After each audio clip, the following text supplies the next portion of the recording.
നമുക്ക് അടുത്ത വീട്ടിലോട്ട് പോയാലോ? ഇന്ന് ഞാൻ കണ്ട അടുത്ത ഒരു പ്രശ്നമാണ് ഷാരിക. ഷാരിക ഒരു പ്രശ്നമാണോ?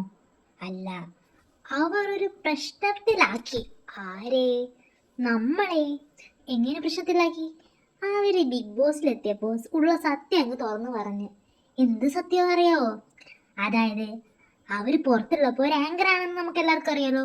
ആ ആങ്കറായ സമയത്ത് നമ്മളെ എല്ലാം അങ്ങ് ജസ്റ്റ് ഒന്ന് എന്താക്കി, കബളിപ്പിച്ച്, പച്ച മലയാളത്തിൽ പറഞ്ഞ നൈസാക്കി മൂഞ്ചിപ്പിച്ച്.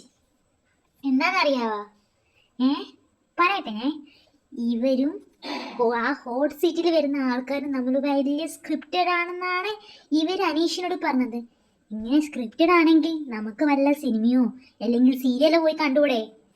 വെള്ളെടുത്ത് മുഖത്തെറിയുന്നു, ഹോട്ട് സീറ്റിൽ നിന്ന് എണീറ്റ് പോന്ന്, ഭർത്താവ് മരിച്ചതിനെ കുറിച്ച് ചോദിക്കുന്നു, നാട്ടുകാർ അങ്ങനെ പറയുന്നുണ്ട്, ഹോട്ട് സീറ്റിലൂടെ പറയുന്നു. ഇതൊക്കെ സ്ക്രിപ്റ്റഡ് ആണെങ്കിൽ നമുക്ക് വല്ല നാടകവും കണ്ടിരുന്നൂടെ?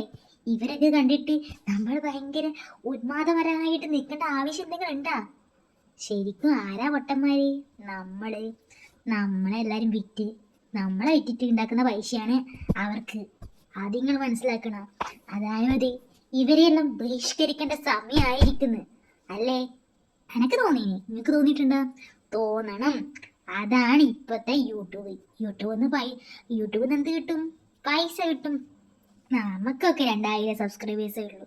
നമുക്കൊന്നും ഒരു മോണിറ്റൈസേഷൻ പോലും വന്നില്ല. വീഡിയോ എല്ലാം ഇടുന്നുണ്ട്, ആരും കാണാനാ? നിങ്ങൾ കാണുന്നുണ്ടല്ലോ, നമുക്ക് അതും മതി.